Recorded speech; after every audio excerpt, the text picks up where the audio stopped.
Okay, the rally continues. I told you last week we were getting those bullish divergences in the 60-minute time frame on the 15-minute charts.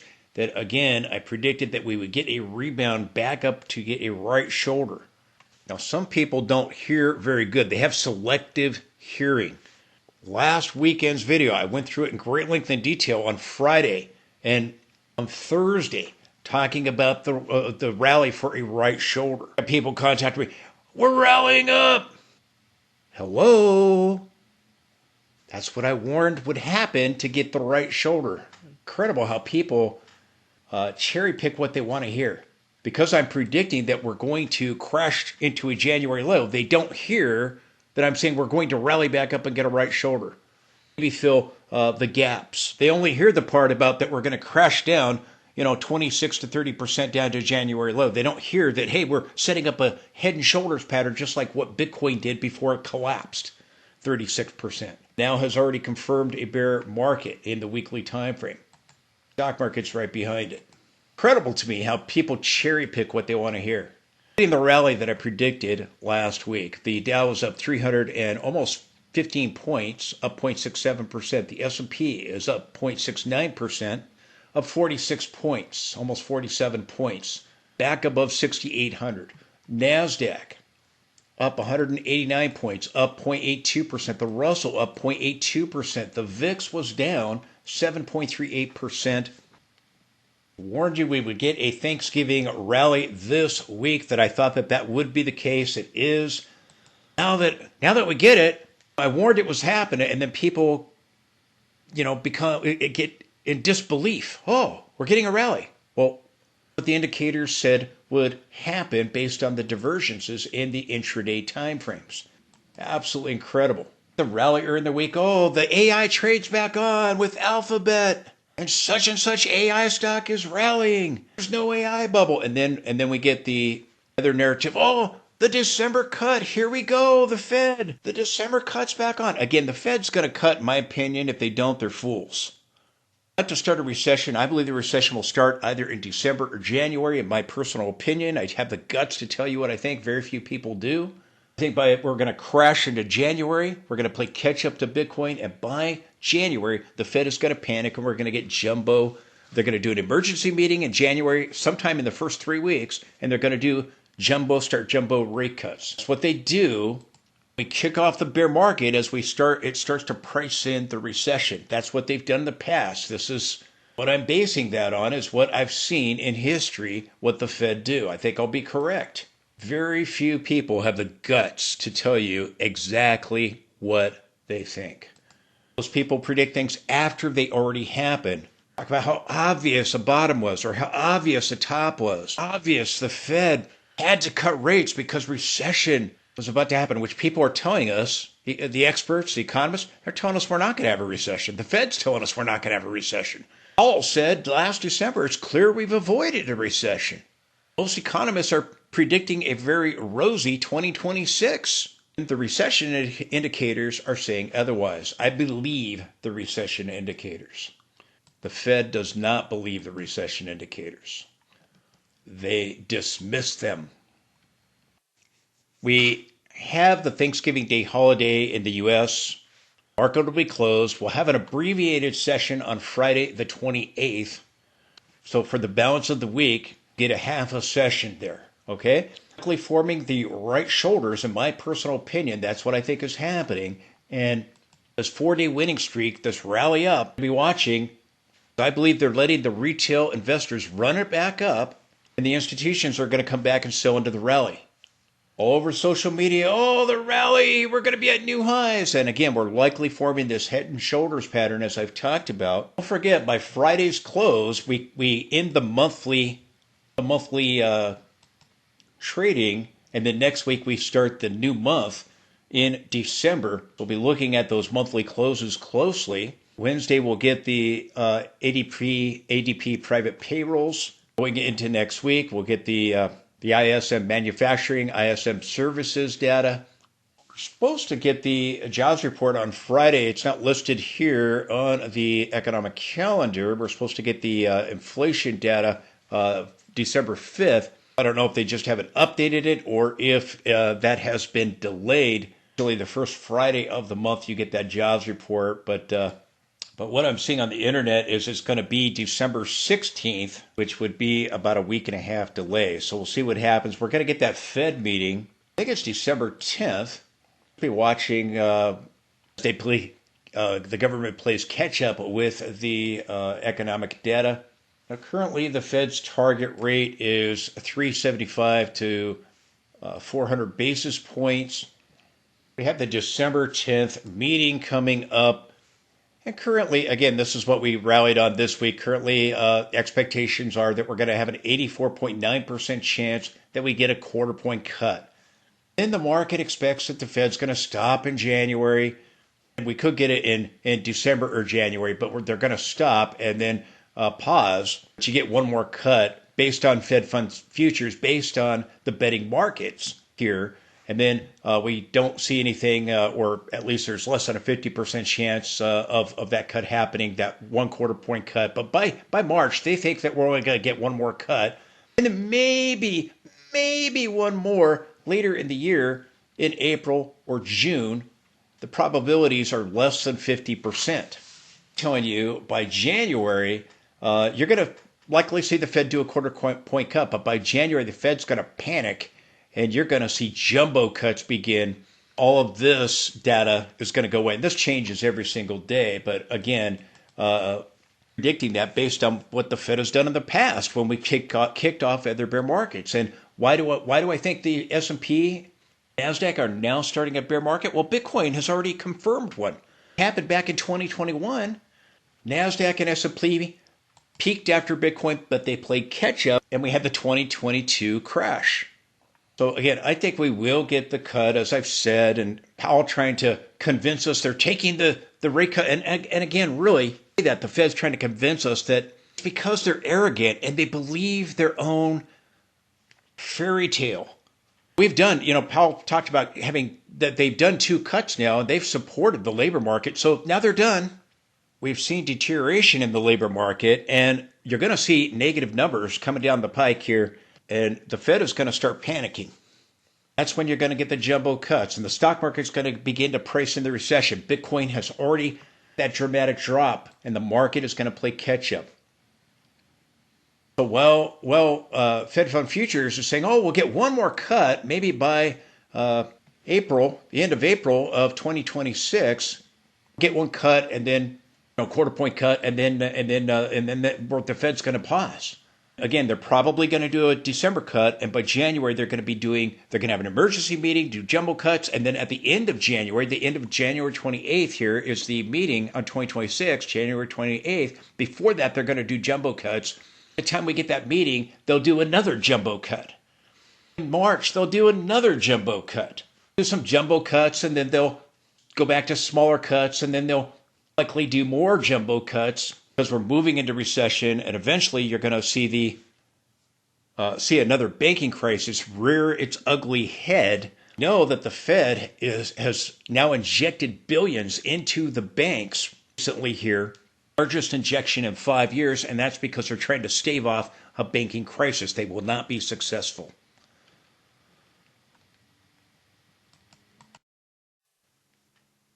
Please support the channel with the link directly below that allows me to be able to provide you this information.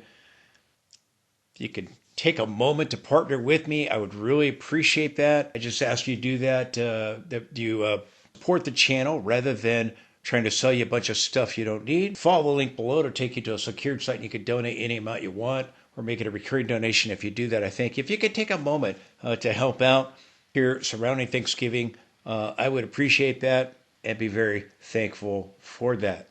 I want to wish everybody a happy Thanksgiving. Told you that if we got the rally this week on the S&P, as I was predicting, we would see the VIX pull back. VIX has lost to 200, has lost to 50, but the 50 is rising towards the 200 to get a bullish cross. The MACD is still in positive territory. It rolled over, but it's still positive. Just like it was rolled over here, but it was still positive, firmed up at the center line right there.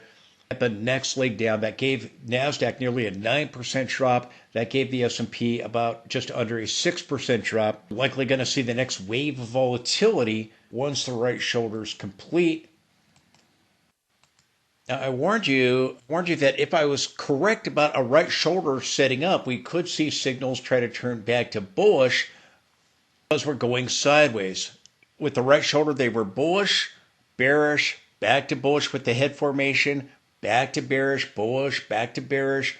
And I told you we could see more of that if we try to form the right shoulder. Is what I warned you last week, that we were putting in a short-term bottom Thursday and Friday, and that we would get this right shoulder. We saw signals revert back to bullish yesterday with the momentum, and that's because we're going sideways, forming the head and shoulders pattern. We'll see if the rally comes to a conclusion, our 4-day winning streak, or does it drag on a little bit longer going into next week? Start a reversal or go a little higher and try to fill the gaps and start a reversal. I'll be watching. Told you to be watching for green oscillator bars. That happened. Told you that stochastic last Friday was turning back up as we were getting this bottom. We came and we reached my first target of 65.50. So again, we'll be watching to see if we complete this sooner rather than later, the right shoulder here, or if it drags out a little while. I think you are going to eventually come back down and take out the low here that was made from last Friday. S&P daily chart here. We're seeing some signals turn back to bullish momentum here as we form the right shoulder. It tells us we're going sideways. We're seeing signals go from bullish to bearish to bullish to bearish and back and forth. Same thing for the NASDAQ. Now we're seeing today the bullish reversal of conditions. Again, this is looking at momentum. Bullish, bearish, bullish, bearish. The last rally, the S&P turned bullish for one day. Here, we couldn't do it at all. Do these bullish signals quickly turn back bearish once the right shoulders are done, or do we get a bigger recovery in order to try to fill some of the gaps? Again, no guarantee that happens, no requirement that it should happen, but it could. Sometimes gaps fill, other times they don't. Oscillator bars green, I warned you about that happening. 4-day winning streak, we'll see if that winning streak breaks. We've got the head and shoulders. Does the shoulder complete here sooner rather than later? Or do we get a bigger rally and try to fill the gaps? But again, some of the signals turning back to bullish as we form these right shoulders. Now, last week I warned of a short-term bottom on the stock market, warned of a short-term bottom developing on Bitcoin. I thought both would bounce. Bitcoin in the daily time frame, but I told you I think Bitcoin's bouncing, but it's going to go lower levels and eventually form a divergence on the RSI, or maybe a multiple point divergence before it bottoms between 60,000 and 74,000. The April low is 74,000. The stock market is doing exactly what Bitcoin did at the top, and that's formed. We had the triple top here on Bitcoin in July, August, and then October. And this triple top, the third top, you formed the head and shoulders. You broke down, you back tested, got rejection at the 20-period moving average, the neckline, and Bitcoin collapsed by 36%. The stock market will eventually play catch up to Bitcoin, and it's right here. It's forming the right shoulder right now. Notice the slanted neckline that Bitcoin got. We're getting the same thing on the S&P and the NASDAQ. Bitcoin turned off major resistance in the weekly time frame. We've already had that at the top with NASDAQ and S&P 500. I think that we're going to get this rally further up with Bitcoin, but somewhere under this high 98,000 area, these lows over here, probably near the 20-period moving average, and then we're going to resume the decline.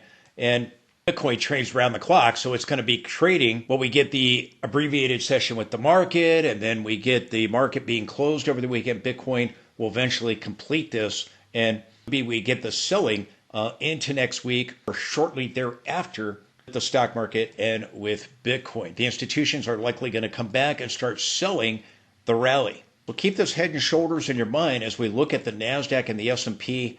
Bitcoin broke the April trend line. We've already had that with the S&P and NASDAQ.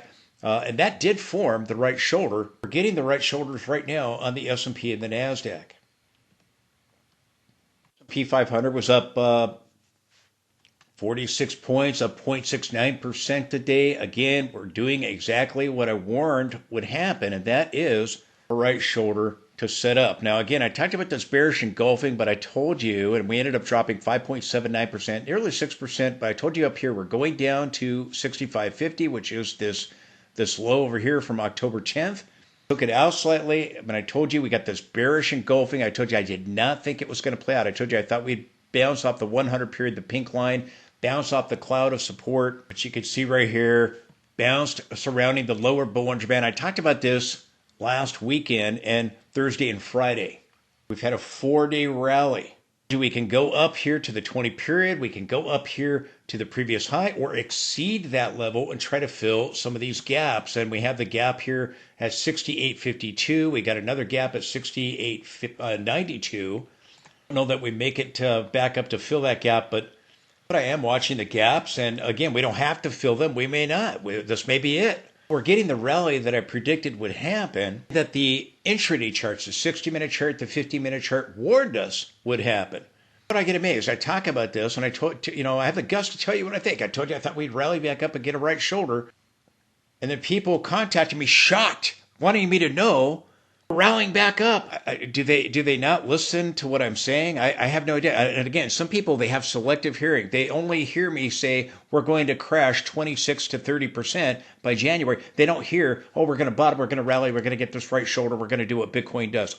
I don't know, but they need glasses or hearing aids or something here. Bitcoin or the stock market is doing what Bitcoin did and what I predicted would happen here. I thought that this was a fake move right here and would not end up being confirmed, not playing out. And I told you the big sell-off over here ended the left shoulder. I thought that this would start the right shoulder. And that's happening, and I was correct about that. Now, I think that we're rallying back up. The institutions, as I keep saying, are letting the retail traders and investors run it back up. When they come back, they're going to sell into the rally. Whether that's next week or following week, however it unfolds, if we start going sideways or something or go higher and fill the gaps, I think that the institutions will come back and sell into the rally. They keep selling. As I told you, the Dow was rallying to new highs to disguise what was going on, to mask the selling that we're seeing with the tech sector, with the AI sell-off. To this rally, I warned you, would happen to get everybody, oh, it's so bullish, here we go. Yet the institutions keep selling into the rallies. They keep selling into the rallies, and you're likely going to see them sell into this rally. I warned you last Friday that the stochastic was turning back up, and that's why, again, one of the reasons why I predicted this rally, plus I got all those bottoming signals, Bitcoin causing me to believe the stock market would rally as well. We'll see if the MACD turns back up, and again, we've got the divergence. We're likely going to now confirm a lower high. And remember, when we had the rally over here, when we sold off by 4.16%, we bounced off the 50 period. Remember, we got this rally, and everybody was so convinced. And that's when the Dow made new highs. The Dow's making new highs. Oh, the S&P and the NASDAQ are next. Here we go. And we ended up going and making a lower low. We now have a lower high and a lower low. We'll see if we get another lower high or not, but you got this gap fill directly overhead on the S&P. And I told you that, again, these divergences would play out and give us a rebound back up. I told you it'd be wrong if we take out the 20-week moving average, but I thought we'd bounce off the 20-week and we get this right shoulder and we go sideways. And that would convince the herd, the sell-off's over, it's done, here we go. Now, what I think could happen, we got the bullish divergence for the bottom. We had this multiple point bullish divergence for the bottom. Bouncing off, and again, I told you back up here, we were going down to 65.50. We did. 65.50 is this low over here. Now we've got this kind of sloping downward neckline. I told you, be watching the horizontal support here. Be watching the trend line. These highs could be pointing to the next high. Try to fill the gap at 68.92. No requirement that we do that. No requirement we fill the gap at 68.52. Just some levels to be watching. Now we get another gap. And again, I'll be watching. Do we set up another divergence here? Got a little tiny one at the top over here. got a divergence over at the left shoulder top over here. You see one set up here. A small one like this one, or maybe a bigger one. If we again try to go to fill the gap at 68.52, sell off maybe here and turn down and then turn back up and fill that gap and then go down, or do we try to go up and fill the gap at 68.92? Or maybe these gaps get filled at a later date. There's no requirement that they fill. They don't have to fill, but gaps sometimes fill. Usually, more often than not, they do, but not always. But I think you got a good shot that this head and shoulders is setting up. The 50 is still below the 200. It's curling up, but we're above the cloud. So again, we'll be watching. Do we end up setting up a divergence here, the Black Friday trading, or maybe on into the early part of next week? And then do we see the institutions come back and begin to sell? Something happen next week that will push us back down shortly after going into the Fed meeting the following week after that. Watching this potential right shoulder here. So far, everything's playing out according to plan.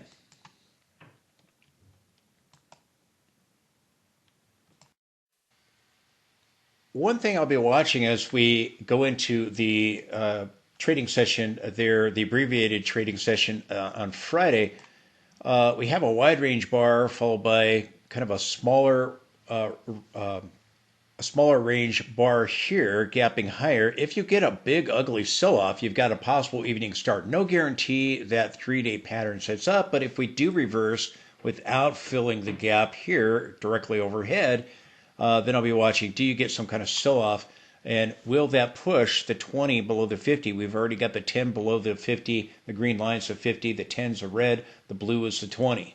So do we get a bearish arrangement of the moving averages, drop back down, and immediately complete the right shoulder, or does this go into next week, or do we try to fill the gaps? I'll be watching that. Now, NASDAQ has a very similar setup with the candles coming to just above the 200 period moving average, just above the 20 period moving average in the cloud, getting above them, clouds turning green in the future. So do we set up a right shoulder here immediately, or does it drag out? Or again, we've got the gap fills directly overhead. One way up here, I don't know that we fill that, but it's possible that we try to.